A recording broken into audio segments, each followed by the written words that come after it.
सर्वेभ्यो नमः। देववाणी संस्कृतम YouTube channel में आप सभी का हार्दिक अभिनंदन है। मित्रों, नीति शतकम को पढ़ रहे हैं। अब ये समाप्ति की ओर चल रहा है, ठीक है। अभी तक हमने आपको नीति शतकम के 75 श्लोक पढ़ा दिए, ठीक है। आज हमारा है 76वां श्लोक। परोपकार पद्धति चल रही है और 76वां श्लोक है। और इस श्लोक में जो छंद का प्रयोग हुआ है वो वसंत तिलका छंद है, वसंत तिलका। चलिएगा, पुस्तक है तो पुस्तक ओपन कर लीजिएगा, नहीं है तो मंगा लीजिएगा, और मंगा भी नहीं सकते तो फिर इसी के सहयोग से पढ़िएगा, ठीक है। चलिएगा, तो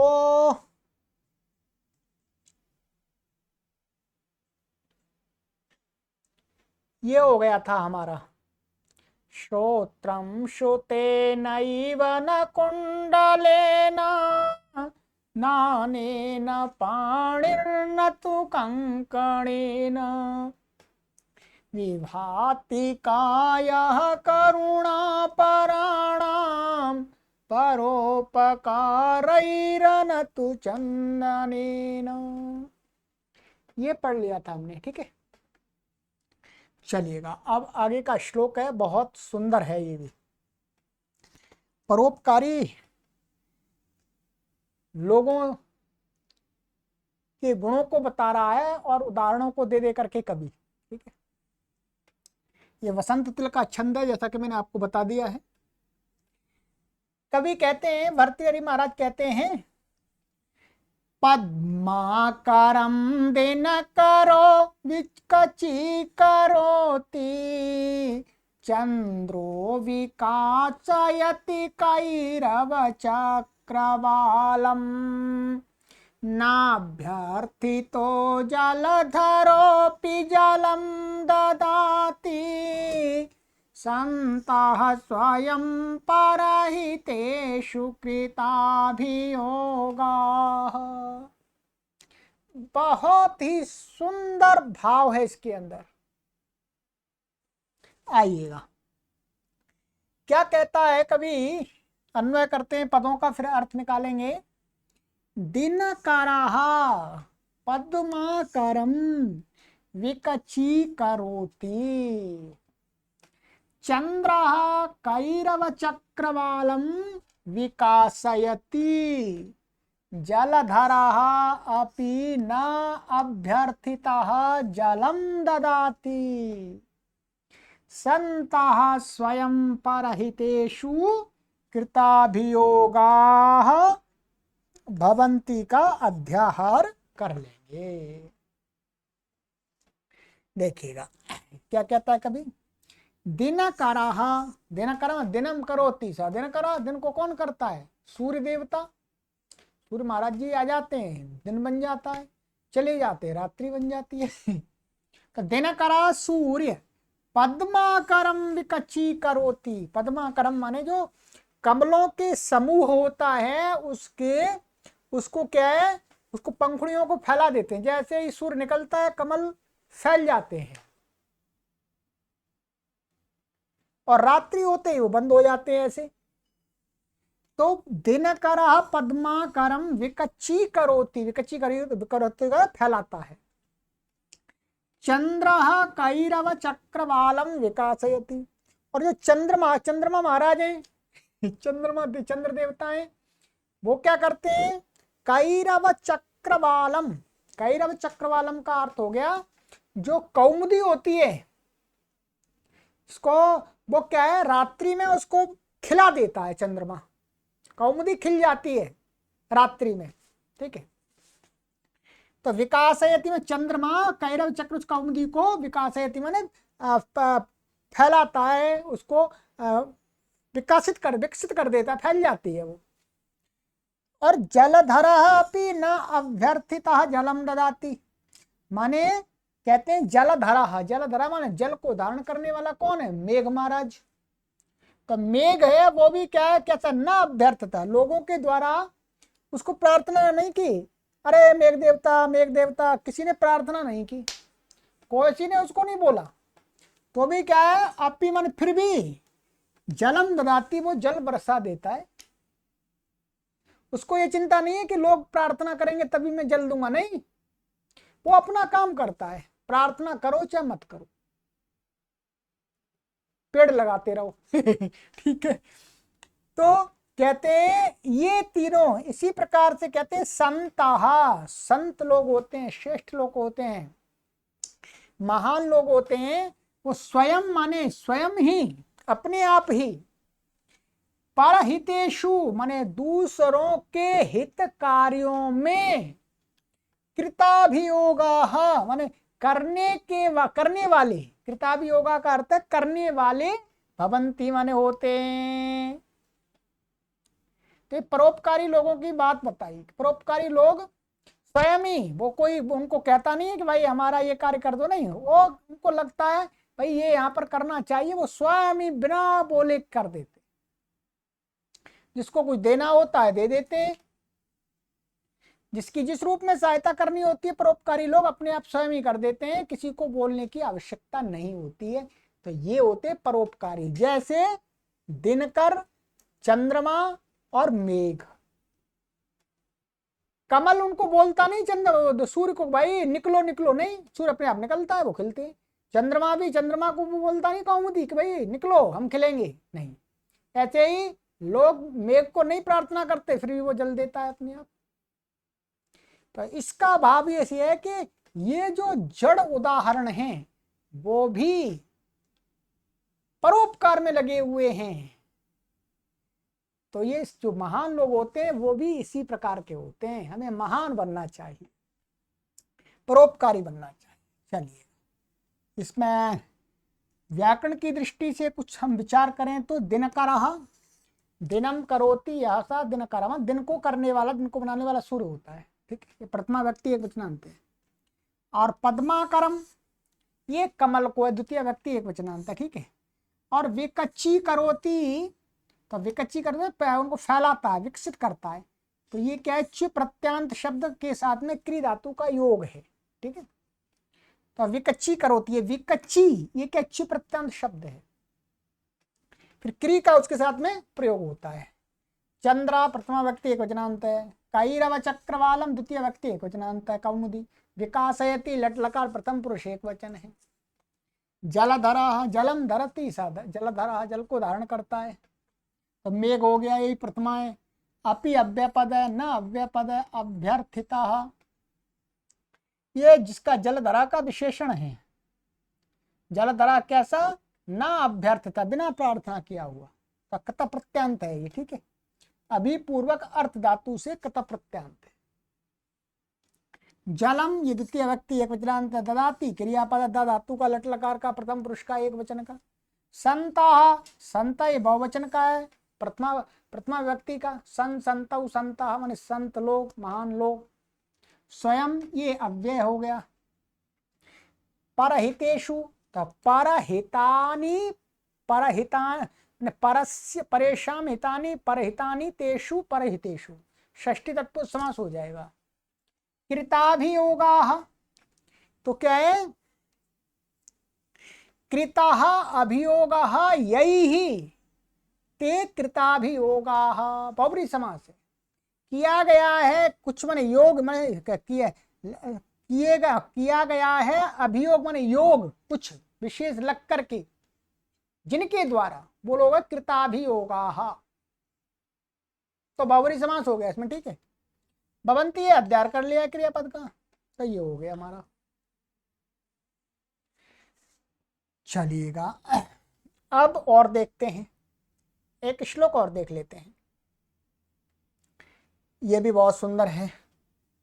ये शार्दूल विक्रीडित छंद है, ये वाला वो वसंत तिल का छंद है, शार्दूल विक्रीडित छंद है, ठीक है। इसमें क्या कहते हैं, इसमें चार प्रकार के लोगों को बताया गया है। एक सबसे श्रेष्ठ, एक सामान्य, और एक राक्षस, और एक जिनको कुछ संज्ञा, इनको नाम ही नहीं दिया जिनको भर्तृहरि महाराज जानते ही नहीं है क्या बोले इनको, माने महाअधम, ठीक है, नराधम। तो वो कौन कौन से होते हैं, उनके लक्षण बता रहे हैं, आइएगा। कहते हैं एके सत्पुरुषाः परार्थ घटका स्वार्थं परित्याज्य ये सामान्यास्तु परार्थमुद्यमभृताः स्वार्था विरोधेन ये ते मानुषराक्षसाः परहितं स्वार्थाय निघ्नन्ति ये निघ्नन्ति निरर्थकं परहितं ते केन जानीमहे। आनंद आया, बहुत सुंदर बात कही है इसमें। आप भी अब देखेंगे, इसका भाव समझेंगे तब आपको मालूम पड़ेगा। आइएगा अन्वय कर लेते हैं इसका। एके सत्पुरुषाः ये स्वार्थं परित्यज्य परार्थ घटकाः भवन्ति का अध्ययन कर लिया हमने। ये दिख रहा होगा, मैं इंजूम कर देता हूं। ये स्वार्था विरोधेन परार्थम उद्यम भृताः ते तु सामान्याः भवन्ति का अध्ययन कर लिया। ये स्वार्थाय परहितं निघ्नन्ति अमिते मानुष राक्षसाः भवन्ति किंतु ये निरर्थकम, एव का अध्ययन कर लिया, किंतु का अध्ययन कर लिया। परहितम, पर ये क्या है, गलत हो गया, पर है ये, परहितम, ई की मात्रा रप आ गई, हप होनी चाहिए, ठीक है। तो परहितम निघ्नन्ति ते के न जानीमहे। सरल है, आप करें। कहते हैं एके सत्पुरुषाः, एक का अर्थ है यहाँ पर कुछ लोग सत्पुरुष होते हैं। तो बोलते हैं सत्पुरुष कौन से होते हैं, तो उसको आगे बता रहे हैं, ये स्वार्थम परित्यज्य परार्थ घटका भवन्ति। जो स्वार्थम माने अपने स्वार्थ को, परित्यज्य माने छोड़ करके, परार्थ घटका, परार्थ घटका दूसरे के हित में लगे हुए होते हैं। ये सत्पुरुष के लक्षण बताया। सत्पुरुष वो लोग होते हैं जो अपना स्वार्थ छोड़ करके दूसरे के हित के लिए कार्य करते हैं, दूसरे के हित में लगे रहते हैं। तो कुछ तो ऐसे होते हैं सत्पुरुष लोग संसार में, संसार के सभी मनुष्यों को बांट रहे हैं कि संसार के सभी मनुष्यों में कुछ तो सत्पुरुष हैं जो अपना स्वार्थ छोड़ करके दूसरों के हित में लगे हुए हैं। और कहते हैं ये स्वार्थ विरोधेन परार्थम उद्यम भृतः ते तु सामान्याः भवन्ति। कहते हैं और जो लोग, ये माने जो स्वार्थ विरोधेन माने अपना स्वार्थ, माने अपना कोई कार्य, उसका तो कोई हानि नहीं हो रही, माने अपने स्वार्थ का अविरोध, माने ऐसा कार्य जिस कार्य से उनके स्वयं के स्वार्थ की भी हानि नहीं है, स्वार्थ भी सिद्ध हो रहा है। तो स्वार्थ अविरोध है, माने स्वार्थ का अविरोधी कार्य है। तो ऐसे क्या, परार्थम उद्यम भरता, परंतु परार्थ माने दूसरे के हित के लिए उद्यम करने वाले, पुरुषार्थ करने वाले। ते तो सामान्य भवन्ति, इस प्रकार के लोगों को सामान्य लोग कहते हैं। इसको जो अपना स्वार्थ भी सिद्ध करते हैं और दूसरों का भी हित भी करते हैं, ऐसे कार्य करते हैं जिससे उनको उनका अपना स्वार्थ भी सिद्ध हो जाता है और दूसरे लोगों का हित भी हो जाता है। तो उन लोगों को तो कहते हैं, वो तो भाई सामान्य लोग होते हैं, उनको हम बोलते हैं सामान्य लोग। और कहते हैं ये स्वार्थाय परहितम निघ्नन्ति, और कहते हैं जो लोग स्वार्थ के लिए माने अपने कार्य सिद्धि के लिए परहितम माने दूसरे का जो हित है उसको निघ्नन्ति माने नष्ट करते, माने दूसरे का हित को नहीं करके अपना कार्य सिद्ध करते हैं, माने दूसरे की हानि तो नहीं करते, माने परहितम निघ्नन्ति माने दूसरे का हित छोड़ करके वो केवल क्या अपना स्वार्थ सिद्ध करते हैं। दूसरे का नुकसान हो जाए तो हो जाए और नहीं हो तो कोई बात नहीं, उन्हें चिंता नहीं, उन्हें स्वार्थ की चिंता है। तो कहते हैं अमी ते मानुष राक्षसा भवन्ति, अमी माने वे, इस प्रकार के वे लोग, वे माने इस प्रकार के वे लोग, वे क्या होते हैं, मानुष राक्षसा भवन्ति, उनको बोलते हैं वो मनुष्यों में राक्षस हैं, माने मनुष्य होते हुए मनुष्य रूपी वो राक्षस हैं जो अपने स्वार्थ के लिए दूसरों का परहित को छोड़ देते हैं, देखते ही नहीं है, किसी को दर्द हो, कष्ट हो, दुख हो, किसी की हानि हो, चिंता नहीं, उन्हें अपना स्वार्थ सिद्ध करना है, तो उनको तो बोलते हैं मनुष्य रूपी राक्षस। ठीक है, 3 प्रकार के हो गए। अब कहते हैं किंतु ये निरर्थकम एव परहितम निघ्नन्ति, परंतु कुछ लोग, जो लोग अपना स्वार्थ भी सिद्ध नहीं करते और दूसरे का नुकसान करते, परहितम निघ्नन्ति दूसरे के हित को नष्ट करते हैं, दूसरे का नुकसान करते हैं, हानि करते हैं, अपना स्वार्थ सिद्ध नहीं करते, उन्हें अपने स्वार्थ की चिंता नहीं है, उन्हें दूसरे की हानि की चिंता है।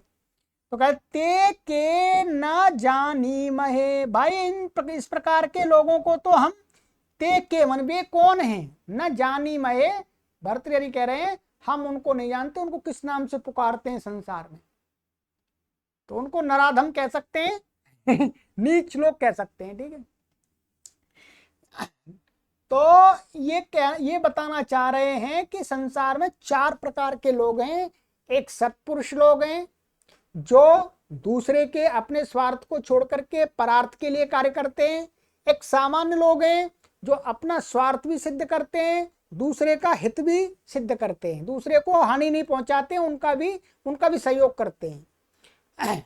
और तीसरे जो अपने स्वार्थ की सिद्धि करते हैं, दूसरे का हित को नष्ट कर देते, दूसरे का हित नहीं करते, उन्हें अपना स्वार्थ सिद्ध करना है। और चौथे लोग वो हैं जो अपना स्वार्थ की चिंता है ही नहीं, उन्हें स्वार्थ को देखते ही नहीं, वो दूसरे की हानि उन्हें करनी है बस। तो अब हमें देखना है कि हमें कौन सी कैटेगरी में जाना चाहिए। तो क्रम से है, पहली कैटेगरी ये है, दूसरी कैटेगरी ये है, तीसरी कैटेगरी है, चौथी है चौथी में तो नहीं जाना चाहिए और तीसरे में भी नहीं जाना चाहिए, पहली और दूसरी में हमें जाएंगे तो हमारी उन्नति होगी। ठीक है, चलिएगा, तो ये हो गया। आइएगा व्याकरण की दृष्टि से देखते हैं। एक शब्द का जब कुछ अर्थ होता है कुछ, तब उसको हम बहुवचन में ले जाते हैं। वैसे एक तो एक को कहता है, परंतु एक शब्द का अर्थ कुछ भी होता है, तो कुछ जब अर्थ होता है तब उसको बहुवचन में ले जाते हैं एक। तो कुछ सत्पुरुष लोग से प्रथमा व्यक्ति बहुवचनांत है, ये भी है। स्वार्थी द्वितीय व्यक्ति एक वचनांत है। परित्यज्य ये कृत्वा लिप का है, परिपूर्वक तेज धातु का छोड़कर। परार्थ घटका, तो परस्मै इदम परार्थम और परार्थे घटका, परार्थस्य घटका, परार्थ घटका माने परार्थ में जुटे हुए। तो पहले चतुर्थी तत्पुरुष समास हो जाएगा, फिर हम सप्तमी भी कर सकते हैं, षष्ठी भी कर सकते हैं, इसमें दोनों कर सकते हैं। परार्थस्य घटका अथवा परार्थे घटका। ये यत् का है प्रथमा व्यक्ति बहुवचनांत। स्वार्था विरोधेन, तो न विरोधा अविरोधा, स्वार्थस्य अविरोधा, स्वार्थाविरोधा और तेन स्वार्थाविरोधेन। पहले इसमें नहीं तत्पुरुष समास हो जाएगा, फिर इसमें षष्ठी तत्पुरुष समास हो जाएगा। ठीक है, परार्थम ये चतुर्थी तत्पुरुष समास है। उद्यम भृतः, तो उद्यमम भ्रियते या भरती, तो ये क्या है, क्युप प्रत्यांत शब्द वास्तव में क्या है, क्युप प्रत्यांत। तो प्रथमा व्यक्ति बहुवचनांत है, ते ये भी है प्रथमा। तु अव्यपद है, सामान्याः प्रथमा व्यक्ति बहुवचनांत है, ये स्वार्थाय चतुर्थी व्यक्ति एकवचनांत, परहितम द्वितीय व्यक्ति एकवचनांत, निघ्नन्ति ये हन धातु का लट लकार का निपूर्वक बहुवचन का रूप है प्रथम पुरुष का। ठीक है। अमी ये क्या है? अमी ये अदस शब्द का है, अदस शब्द का पुल्लिंग में प्रथमा व्यक्ति का बहुवचनांत है। असौ अमु अमी ऐसे बनता है। ते ये भी तत्का है। मानुष राक्षसाः, तो मानुष्य मन मानुषे राक्षसाः, मानुष्य राक्षसा मनुष्य में जो राक्षस, तो सप्तमी तत्पुरुष कर लेंगे। और ये सामान्य निरर्थकम निरर्थक ही, ये माने ही। ठीक है। तो परहितम निघ्नन्ति परहितम, तो परहितम है वो सही कर लीजिएगा। तो परेशान हितम परहितम, निघ्नन्ति होगा के ते के न। अब बताए जानी महे, तो जा धातु का लट लकार का उत्तम पुरुष का बहुवचन का रूप है, जानी महे। ठीक, तो ये हो गया। चलिएगा व्याकरण का भी बता दिया हमने। तो ये 2 श्लोक हो गए हमारे। ठीक है। अब आगे की कक्षा में पढ़ेंगे, बहुत अच्छा श्लोक है 78वां। ठीक है। चलिएगा। सर्वेभ्यो नमः।